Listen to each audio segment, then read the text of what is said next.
Good morning, children. We will move on to the physics session.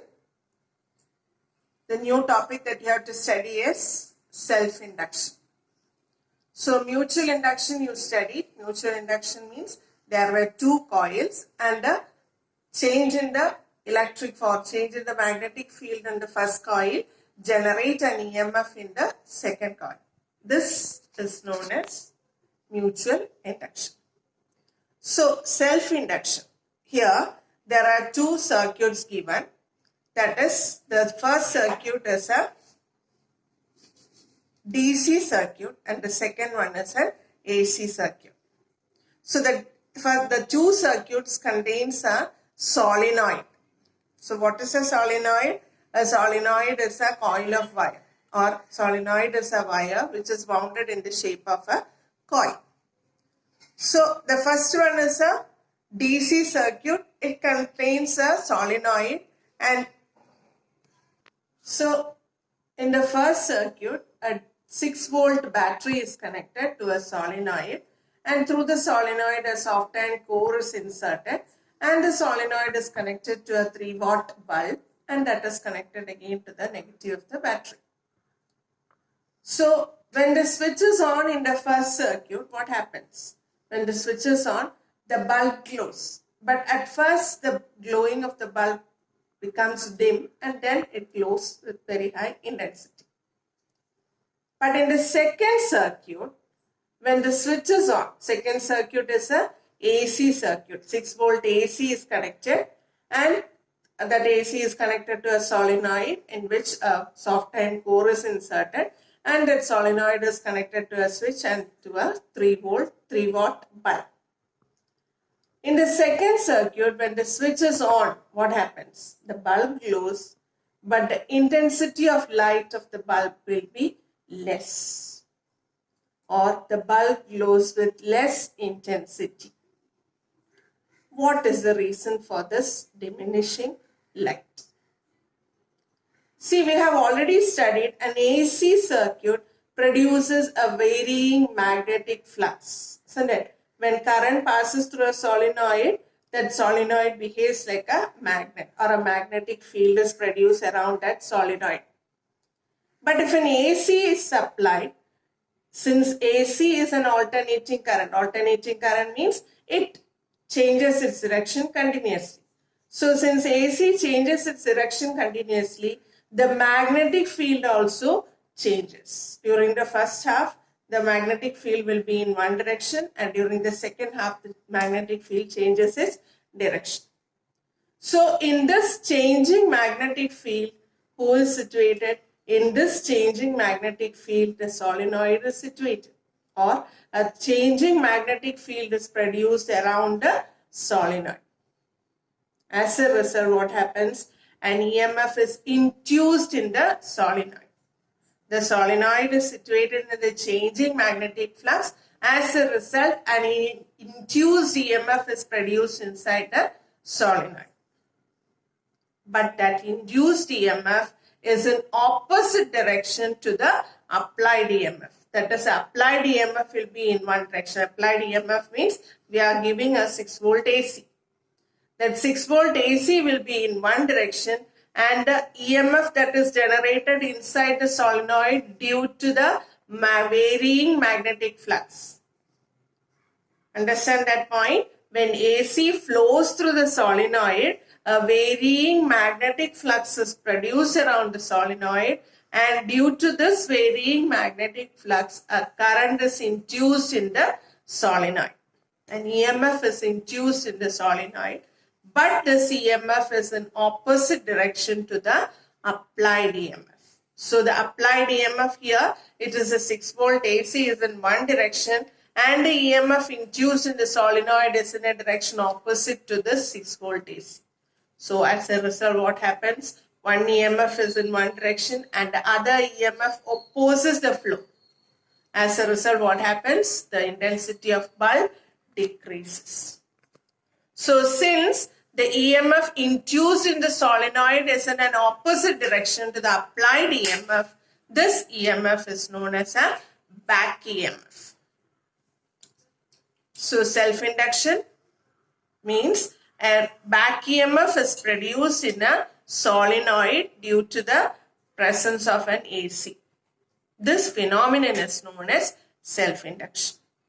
Or how will you define self-induction? Whenever AC flows through a solenoid, a back EMF is induced in the solenoid which is opposite in direction to the applied EMF. This phenomenon is known as self-induction.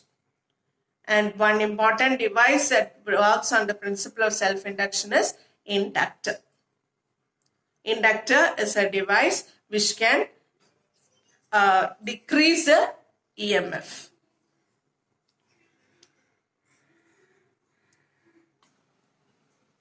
So inductors are devices that works on the principle of self-induction. So what is an inductor? Inductor is just nothing but it is a coil of wire. So how will you define inductor? Inductors are coils used to oppose the changes in electric current in a circuit.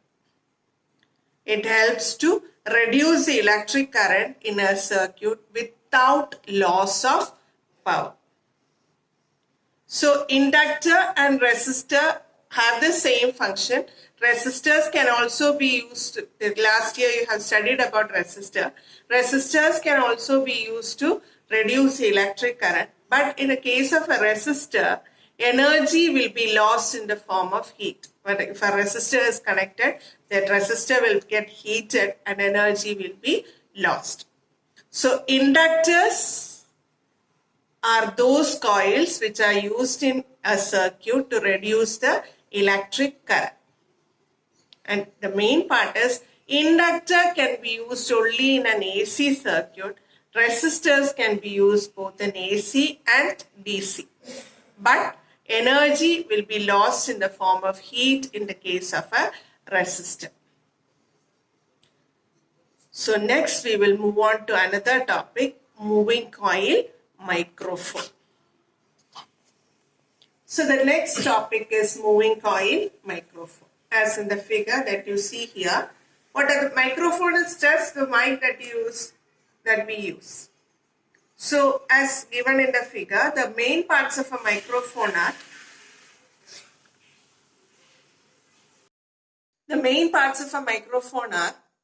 there is a diaphragm, and attached to the diaphragm there is a voice coil. And this voice coil is situated in the midst of a permanent magnet. So the voice coil is situated inside a permanent magnet. So microphone, as you know, we speak into the microphone, that sound energy is converted into electrical energy. So how does this happen? When sound falls on the diaphragm starts vibrating. So when the diaphragm vibrates, the voice coil which is attached to the diaphragm also starts vibrating. But where is this voice coil placed? Voice coil is placed inside a permanent magnet. So what happens? There is a permanent magnet. In between the magnet there is a voice coil, and when the voice coil starts vibrating, it is similar to that electromagnetic induction, isn't it? So the voice coil starts vibrating in the presence of a magnetic field. So what happens? An induced EMF is induced in the voice coil, and that induced EMF is electrical energy, and electrical energy is taken out. So what happens here?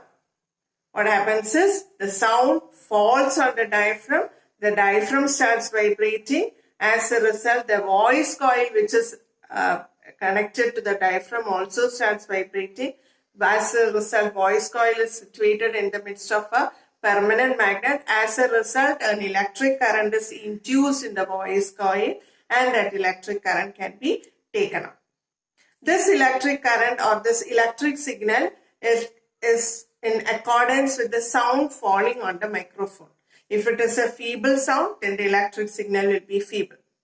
This electric signal is fed into an amplifier, and from there it is taken to the loudspeaker. The function of moving coil loudspeaker we have learned earlier. So what is the energy change in the microphone? Energy change in a microphone is sound energy is converted into electrical energy. And what happens in a loudspeaker? Loudspeaker, electrical energy is converted into sound energy. Understood? So this is a moving coil loudspeaker. Sorry, moving coil microphone.